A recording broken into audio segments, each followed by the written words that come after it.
Bismillah. Malam ini saya mau teruskan tentang tanda-tanda ataupun ciri-ciri kesempurnaan seorang wali. Jadi kita teruskan sekarang dia dalam transaksi atau muamalah dengan dirinya sendiri, yaitu nafsunya sendiri. Jadi pertama-tama itu dia paham benar dan dia takut pada nafsunya sendiri, karena nafsunya selalu akan mengajak pada keburukan. Innan nafsa la'ammaratun bisu illa ma rahima rabbi.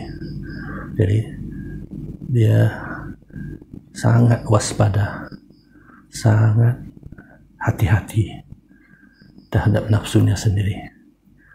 Ya, jadi seperti Nabi mengatakan, begitu takutnya terhadap nafsunya sendiri, mengatakan, ya Allah, jangan serahkan diriku pada nafsuku sekedip mata pun. Ya, begitu takutnya terhadap nafsunya sendiri, jadi minta Allah jangan serahkan dirinya pada nafsunya.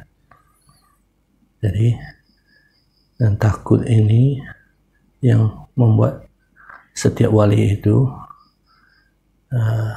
tidak akan terpengaruh oleh hawa nafsunya, karena dia tahu bahwa hawa nafsu itu akan berfungsi seperti Tuhan, ya, seperti apa yang Allah firmankan.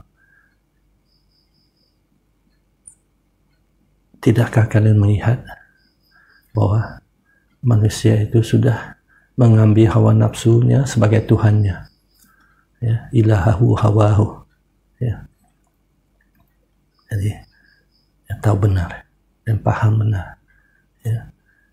Dan berikutnya, saking karena sudah paham dan sudah takut pada nafsunya, dia bersungguh-sungguh jihad menentang hawa nafsunya, karena dia tahu hawa nafsunya itulah yang paling memusuhinya. Ada ika, ya, Nabi pernah bersabda, musuhkah kalian yang paling kuat menentang kalian itu adalah nafsu kalian. Dari sini muncullah satu istilah jihadul akbar, jihad yang paling besar, yaitu menantang nafsu, karena nafsu itu yang paling kuat menentang. Ya, jadi kita dalam diri kita. Dan berikutnya dia tahu, ya, nafsunya selalu akan membahayakan dirinya. Jadi dia hamlul adha, dia menanggung itu. Dia tidak mau bereaksi.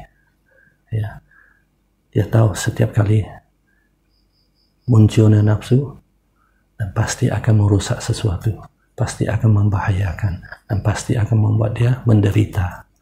Dari semua yang tadi itu termasuk dalam pengertian al-adha, ya, yaitu yang akan menyakitinya, ya. Dan juga nafsu-nafsu orang lain semuanya itu juga. Jadi dia menahan, dia menanggung.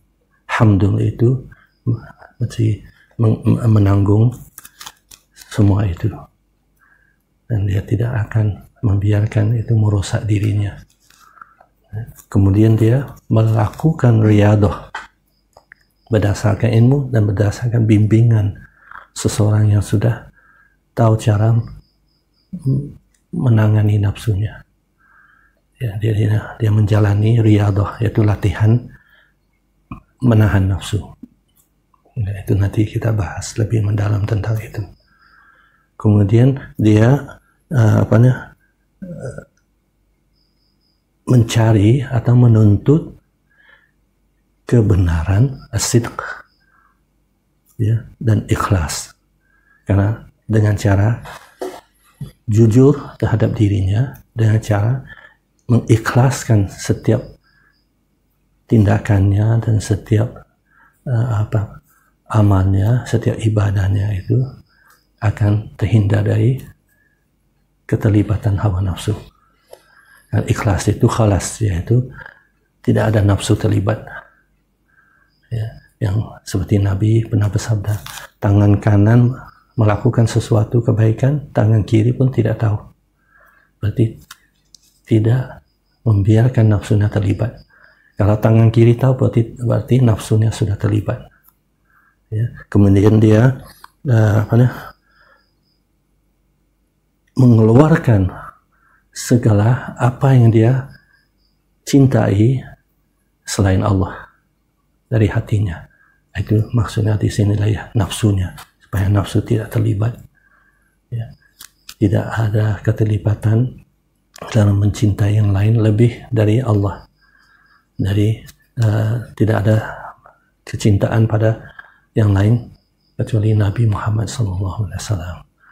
Ya, berarti dia hanya mencintai apa yang dicintai Allah dan membenci apa yang dibenci Allah. Ya, jadi dikeluarkan semuanya dari hatinya. Ya, dan tidak akan ada apapun yang tetap di dalam hatinya kecuali cinta pada Allah dan apa yang dicintai Allah. Ya. Dari semua yang dicintai Allah itu dalam bentuk ketaatan, bentuk perasaan, bentuk semua itu hanya kalau Allah mencintai itu. Ya. Dia mencintai orang-orang yang bertaubat karena Allah mencintai orang-orang yang bertaubat. Dia mencintai orang-orang yang berbuat karena Allah mencintai orang-orang berbuat baik. Dia mencintai karena Allah mencintai orang-orang yang berbuat baik, dan seterusnya itu. Dan seterusnya itu dia akan robatah, yaitu berpusat, ya, menumpukan semua perhatian pada satu pusat. Karena ribat itu adalah pusat satu tempat, ya, satu kota itu ribat itu berarti tempat berkumpulnya para tentara, ya, pada fakr. Fakr di sini adalah dia tahu dia tidak memiliki apa-apapun, dan Allah yang maha memiliki segala sesuatu, sebagaimana firman Allah, ya ayuhan nas, wahai manusia, antumul fuqara'u ilallah, kalian itu fakir, ya, pada Allah.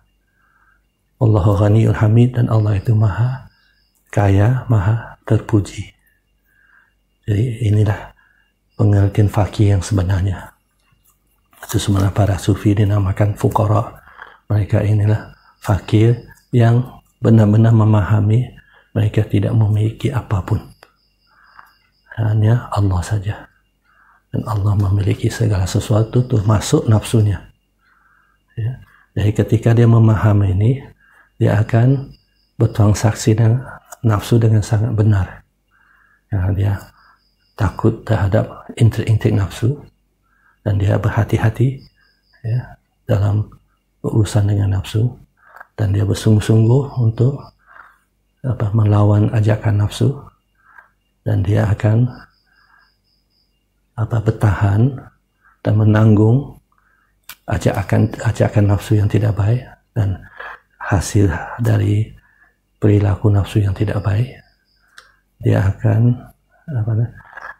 laksanakan latihan, ya, supaya bisa terlatih untuk menjauhkan diri dari nafsu dan tidak mendengarkan ajakan nafsu, dan dia akan menggantinya dengan mencari kebenaran dan keikhlasan, ya, supaya tidak ada nafsu terlibat, ya, dan juga dia akan mengeluarkan semua rasa cinta terhadap segala sesuatu selain Allah dan apa yang Allah cintai, dan tetap menyadari bahwa nafsu tidak memiliki apa-apapun, ya, dia tahu bahwa Allah memiliki segala sesuatu.